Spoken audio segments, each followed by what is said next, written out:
Hello, everybody. It's Marty, the JavaScript party. It is 3:01 Friday, the ninth month. What? That's September. Let me double. Yeah, September, October. October is the 10th month because that's my wife's birthday. And it is. I basically had to take a sick day today at work. I don't. Well, I don't have sick days. I'm a contractor, so I don't really get paid for days that I don't work, but I ended up having to take yesterday off. I went into the day and I just sort of had a cognitive overload sort of situation where I just like could not grasp sort of some changes that were being presented to me on some work that I'm doing, and I was just like, you know, don't know, um, didn't know exactly what to do with that, but it was like was brutal. It was really, really hard. So I just kind of had to just be like, okay, I'm not charging you guys for today, but I have to take today off. Sorry. So, I mean, I kind of donated, I guess, like 20 minutes or something to them because I think I started like at 9:01 or something, and then like I was done at like 9:20. But anyways, yeah, there's something going around. I'm a little worried because my most of my coworkers, when they have caught what maybe like everyone's been sick where I work, when they've caught whatever I've caught, they've been out for 5 days on average. It seems like, which I guess I kind of got sick yesterday.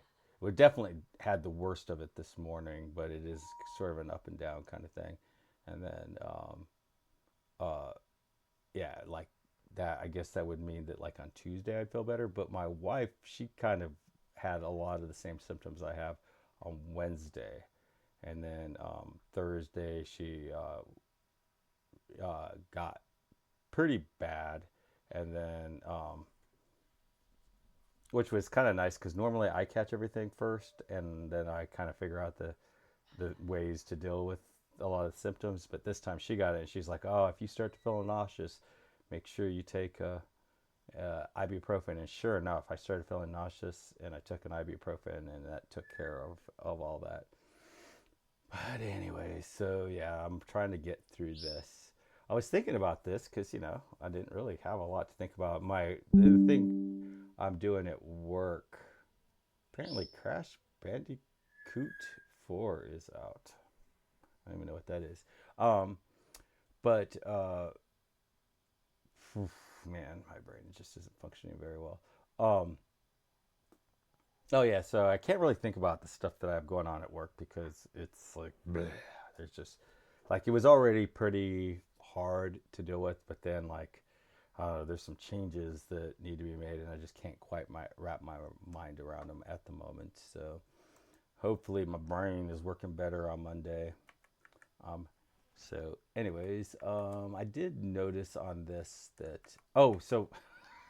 golly, so I was thinking about this stuff and I realized that it isn't just like the thing that my end-to-end test discovered was that they broke because the keyboard doesn't work the way it's supposed to. Because when you like, let's say you tab and you hit enter, now you have to tab again. But really, what you want from a 508 compliance and that sort of thing is for it to go to the first item automatically. Um, so that someone that like might be using a screen reader, which this would kind of be a bizarre project to use if you can't see, but there are all kinds of other disabilities too. But like creating visualizations is kind of tough if but hey, it may not always be that way, so I don't know. But anyways, so it should go to the very first one once it opens. But the other thing is like escape. Like they have had implemented that when you would hit escape, it would close. That's how Angular Material menu works, and that's kind of like, ugh, I didn't get that. I didn't do that. And then the other thing is this. I think they call it Angular Material Team. They have this concept of a focus trap, and I think what what it should do right now is like if you're here and you hit tab, it should go back to the add viz or possibly to this thing. Um, but so you should. But I think what you really want is like if you tab out of this, then what it should do is take you to here, and then when you tab, like that works perfectly. But you shouldn't be, or like let's say you shift tab, you should go to reflow. Like you should stay in there until you've left. Um, or maybe you should go to here, but you shouldn't. Like if you hit Alt Tab at this point, you should go to reflow, not to add viz. And see, those are the kinds of things that Angular Material does for you. Now, for me, I just really couldn't justify using Angular Material because it was creating all these detached nodes. And I do think that memory is going to be super important in this specific project. I'm working on, at any given time, I'm always working on, if you include work, I'm working on like 5 or 6 projects at any given time. Of all of those projects, I would say this is the only project where I care about memory at that level.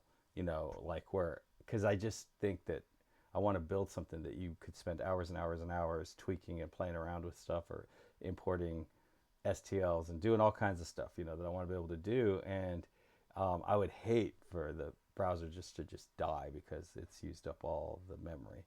Um, Everything else I'm working on, it's just like, okay, so what? You shouldn't be in it that long anyways, you know, like it's not that big of a deal. Um, so the first thing we want to do is get it to where when it pops up, we do an add viz. But I see that I do have like this view child in here. And so we do need a view child, but we don't want this view child. And so in order to, so a view child is like, it's a shame. Like it really should be like view child object because this is a noun. And 2 words kind of smushed together in coding. If the first word is a verb, then it kind of seems like this might be telling it to view a child. I'm not sure, but basically what you're saying is create an object, a child object, um, and use this information. But in order to give it information, you want to give it like a what's called a template reference variable. So at, and then so this is my add button, right? So basically, what this at does. All right.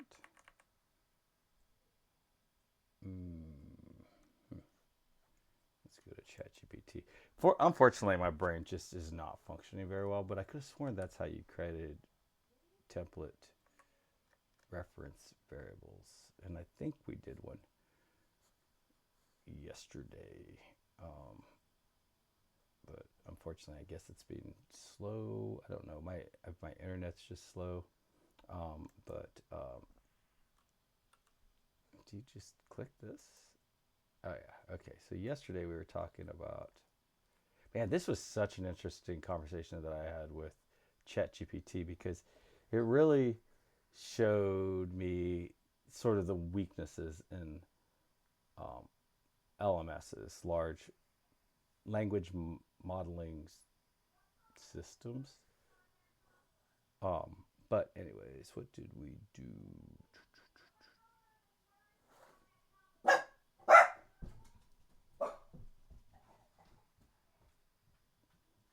There was some yelling going on downstairs. I didn't know. I think it was in this one that we actually talked to it. View child menu. Menu ref. We're looking for the template. Oh, I guess that was probably number 1. Nope. What? They don't show the template? See, I could have sworn like I would want like a hashtag menu, but it's saying, oh, that's the problem, that you can't put a dash apparently in a template reference variable. Although that was a very interesting in reference names. Okay, so they're calling this a reference name, but most people call it a template reference variable. And what this does is it creates a variable in memory that could be used throughout the rest of this template. So I can reference this from other things. So that is the first thing. But if I want to reference it in my TypeScript, then I have to do a little bit extra. And what I have to do extra is I have to come over here and then I have to give it the name of the variable. So typically what I've seen done usually is, boy, that I love coding. I mean, I swear I felt like crap when I started this show, this video, and I feel so much better now. Add menu. So this exclamation mark means that it's, don't worry about it. I know that this thing is, you know, like I'm declaring it to be a map menu trigger, which it's not. That's not what we're going to do. But it's not. It's and I never acknowledge that it might be undefined. So don't worry about it. It's going to be defined. It's going to be defined outside of this. So you don't need to worry your pretty little head about this. But instead of a element reference, it's going to be, I mean, instead of a menu trigger, it's going to be an element reference. So we're telling it something somewhere is going to turn this variable into an element reference or into an element, and it's of type HTML div element. You could have like inputs. There's all kinds of different HTMLs. You could have a span element. There's all kinds of stuff. So element ref is defined in the core. So if you come up here, you can say element ref, comma, and then that goes away. And now, so now we have our element ref, and so I don't want this anymore. I don't. After viewing it is a very good thing, but I don't think we're going to use it. And I believe I saw down here in my, I thought I saw that it was, I guess not. All right, so now there's this brand new thing, and it's called,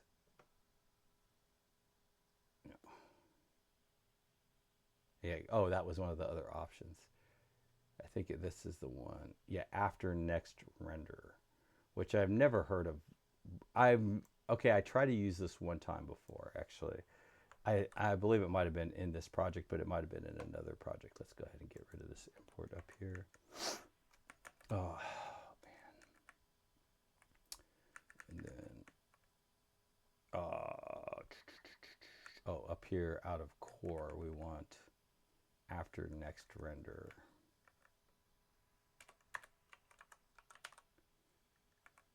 Render, and then so we have our after next render, and then apparently now this is what this is a function. So I believe, yeah, see, it's a function that's just saying somehow behind the scenes, I don't know if it's doing a set timeout or what, but apparently this is a function that will run some code that you give it after the next render. So basically what happens is, like, if you change a variable and then that variable is going to update something in the template, that update in the template's not going to happen until after the next render. So if you try to access that object in the template, it doesn't exist yet. It won't exist until after the next render.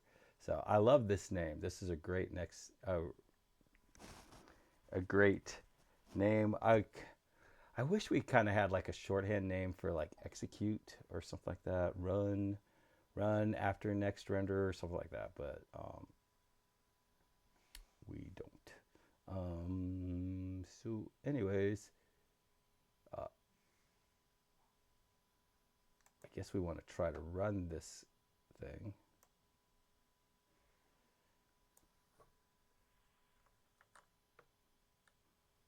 And I think we only want to do it if it's open.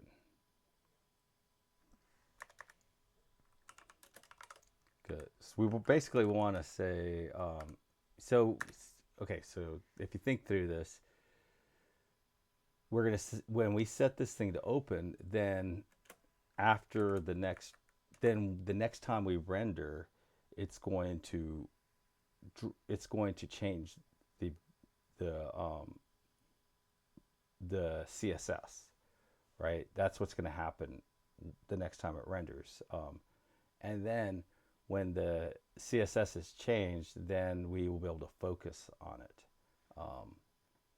But I don't think we named it menu ref.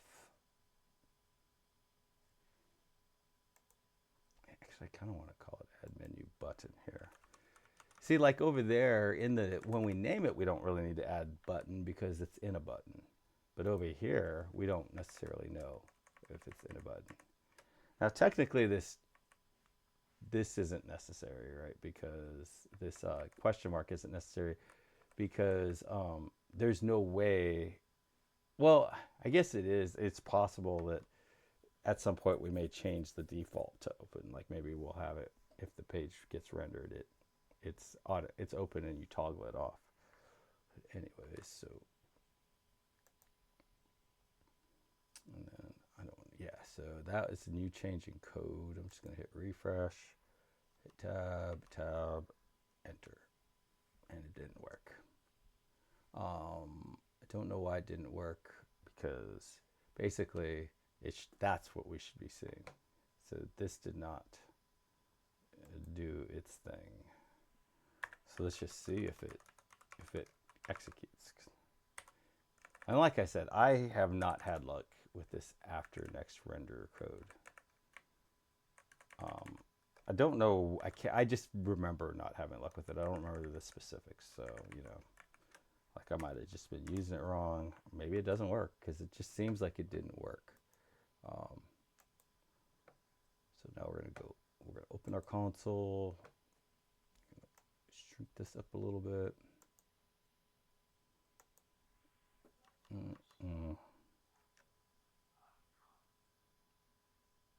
This is really weird. So we had some sort of like, I guess we should have checked that to begin with to see. It can only be used with an injection context such as a constructor. Okay, so let's see what the example. Okay, so let's tell it this.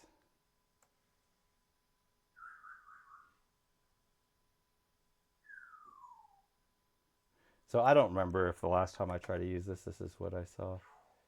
Okay, so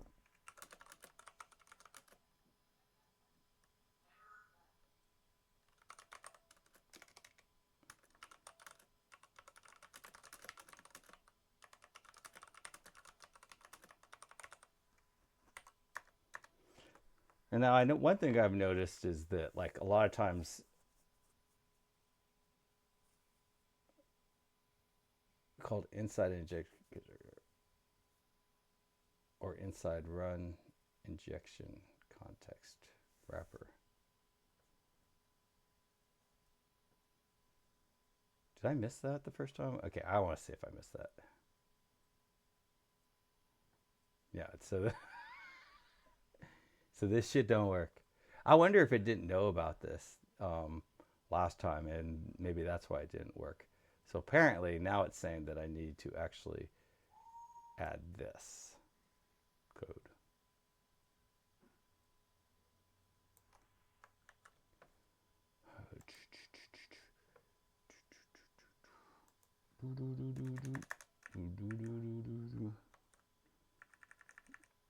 And I'm guessing that probably comes run injection context function.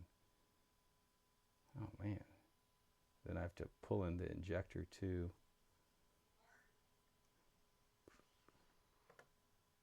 That's so funny because I'll probably use the inject function. See if I can use the inject function to do that. But basically this issue, we'll fix this one right now.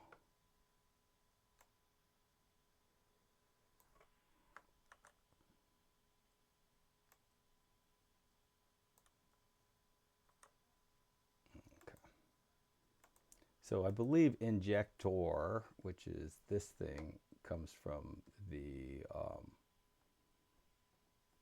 core, and so does, I would assume, that run injection context. I've never seen that before, but I would assume that that probably comes from core as well.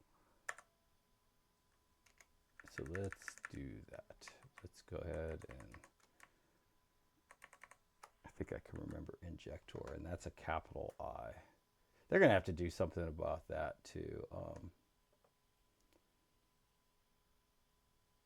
Okay, so this one, V, V is before R, so that is that, and then we're going to,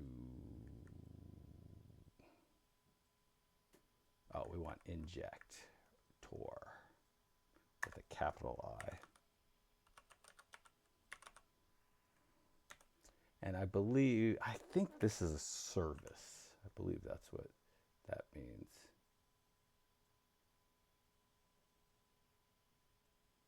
Concrete injectors implement this interface. Oh, so it's an interface that, like, and I actually just learned about this working on C sharp, because it's kind of weird. Like when you declare things in C sharp, you declare, it doesn't tell you what kind of you don't strongly type it to the object, the class that you're getting. You strongly type it to the interface that the whatever class you're going to use, which could be could be any of many different classes depending on how it's set up.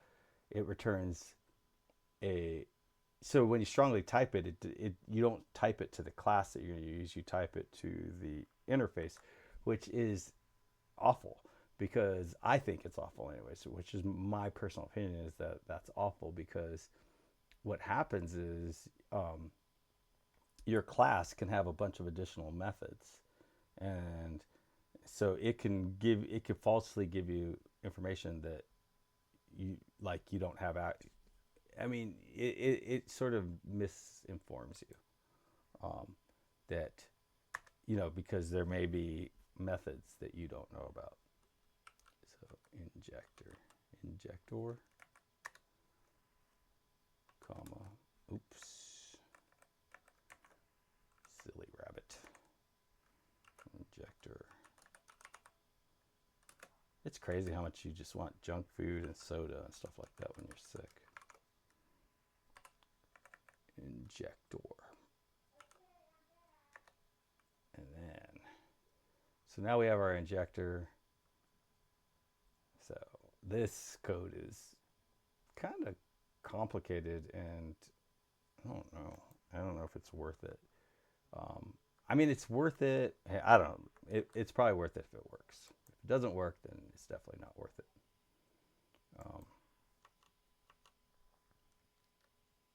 Yeah, it didn't work. Now let's see if we have an error. Let's see, F12. So I don't have an error. So that's weird. It just didn't work. And I'm wondering if this is a scoping issue.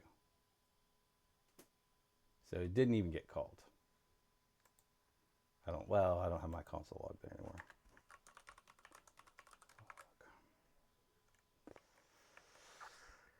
So as you can see, we are spending a lot of time on stuff that we just didn't even have to consider when we're using Angular material.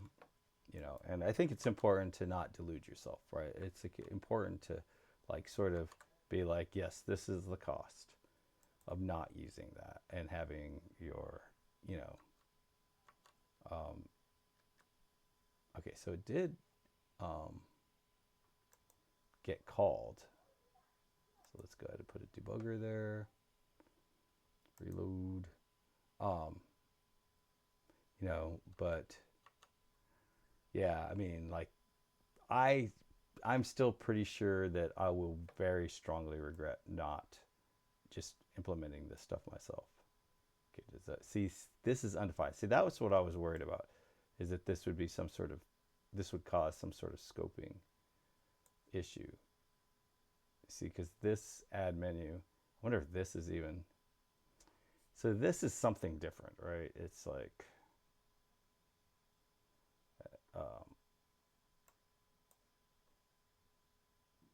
because basically,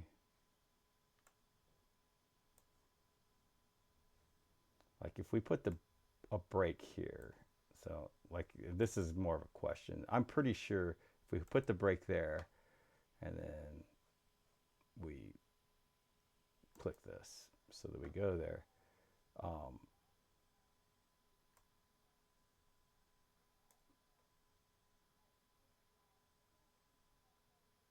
this add menu, I believe, will exist.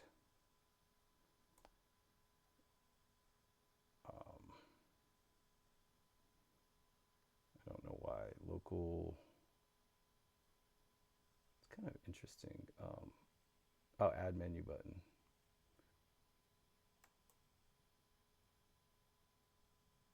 Oh, it's still undefined. Oh, that. Oh wait, but that's in there. I don't know. Oh my gosh, this. Oh yeah, so add menu button did not get defined. Okay, so that may not even be. So I might be completely off. Bonkers. So let's come over here. Add. Oh, that's funny. I was like, I don't even need to put button over here because we're in a button. And I called it add button. So let's just, first things first, just see if add button exists now. Okay, so now that exists. Now things, so it kind of seems like it worked. It's kind of hard to tell because um, it seems like it worked, but it's kind of hard to tell because it's not highlighted. So let's see. Enter. Okay, see, so that worked. And do we have any console errors? No. And do we have any detached elements? No. So that's all good. Now, and see, I think the reason that it wasn't highlighted is because it was in the debugger. So what it didn't have focus. The focus was in the debugger. Um, but what we need, so the next thing I think is, well, I guess what we should do, just we should test our end-to-end test and see, okay, does it, A, does this fix any of those issues? And B, does it, um,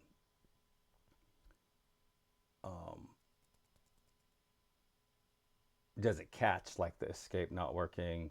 Does it catch the way the tabs used to work not working? Like, did I actually implement that in the end-to-end test? I feel like what I should do now, though, at this point, is revert back to my original end-to-end test to get rid of all the changes that I made. That was not what I wanted to do. I did not want to stage it. I wanted to get rid of them. Discard changes. And then come in here. npm, I'm gonna have to lay down here in a second. npm run Cypress open.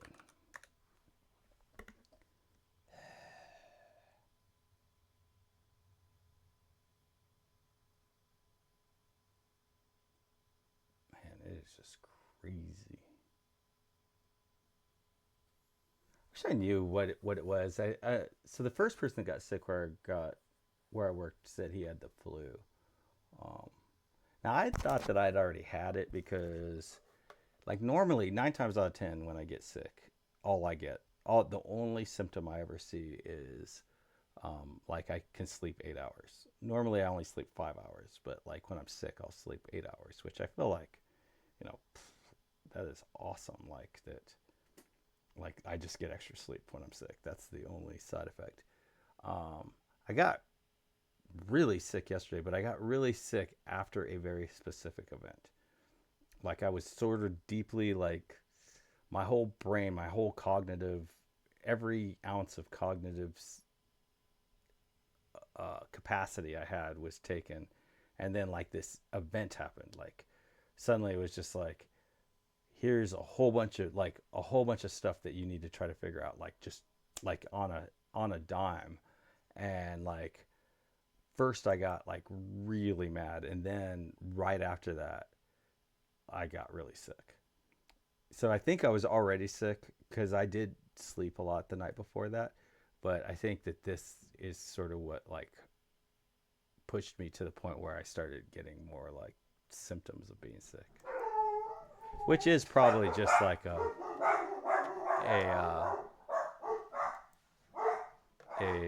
protection thing. You know, it was probably trying to protect me from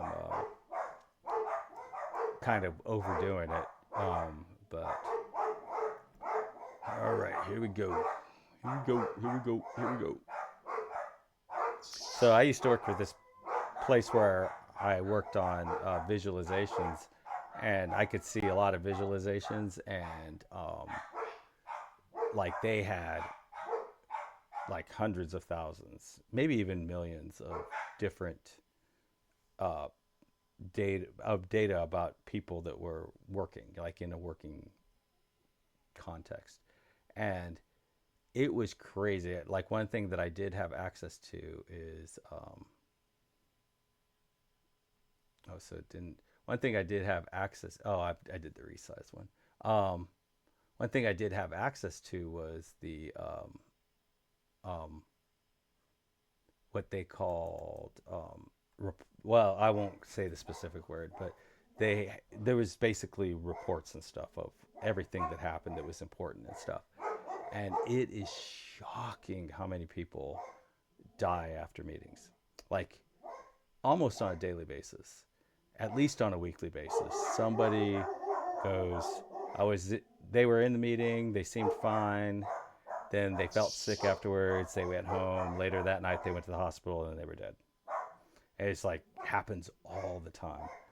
So, you know, those meetings and those sorts of events are really important to keep in mind. All right, so you should watch out for yourself. It's probably that if you're very stressed and you're in a meeting and you're working really hard and you're trying to figure stuff out and your brain is at full capacity and all that, that is, and then like something jarring happens in that, that's probably one of the most dangerous things that you ever do. So I would definitely keep that in mind because it's really not heavily publicized that that is so dangerous. But so the keyboard worked, which I don't know what to think of that because it kind of seems like I should have also tested escape to close the keyboard, and I should have tested tabbing while you're in the keyboard. So I think those are misses on my keyboard that I need to add. Um, but it is kind of funny because I wouldn't have found this without any of that. So I guess we should start all over. Let me stop this and just start at the home.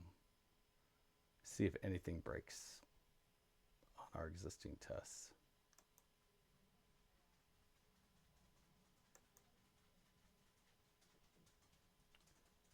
In the 90s, I remember there was just massive, like, well, I used to, like, there was a website that I used to really like called Slashdot, and they would always have, like, almost on every couple of days, they would have um, a story about someone that was found dead at their keyboard, like they were coding and they were actively coding at like 2 in the morning. And back then, there was no remote work, so it wasn't at home. It was like at work, trying to get stuff done, and it had it was DAK, dead at keyboard. It was just like just a very common thing. All right, so this one doesn't work. Flow doesn't work. Let's see if delete works. So delete works. Routing.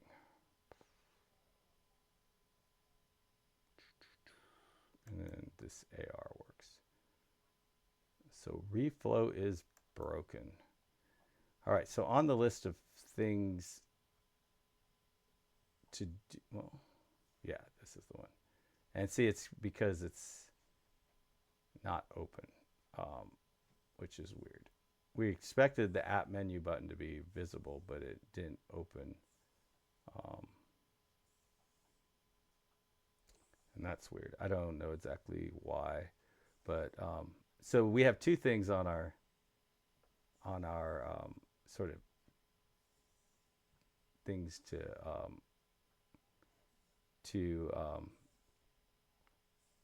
we have three things that are going that are sort of like if we had like a list of tasks that we were going to work on.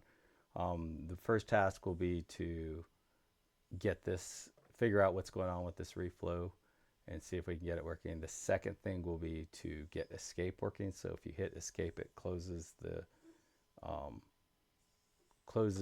this automatically. And then third is to get tabbing working to where like if this is open, I think it should go to all three, and I can't really remember exactly how that works. I guess we could just go to Angular material and try it out. And then I have got to go lay down. But what I'm looking for is the menu.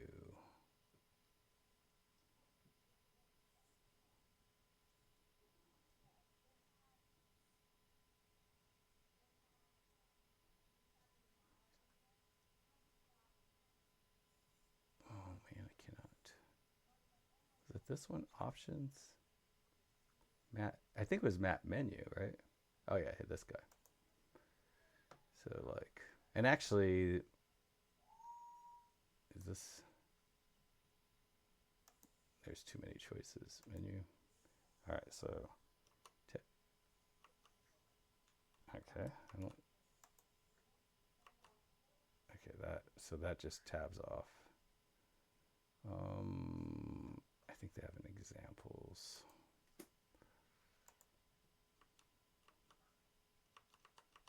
Let me hit tab. Let's see if this works.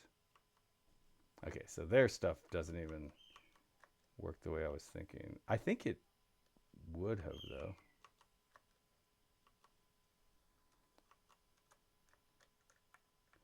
Oh, maybe it's just the keyboard keys that are supposed to work, but tab, I guess, is supposed to leave.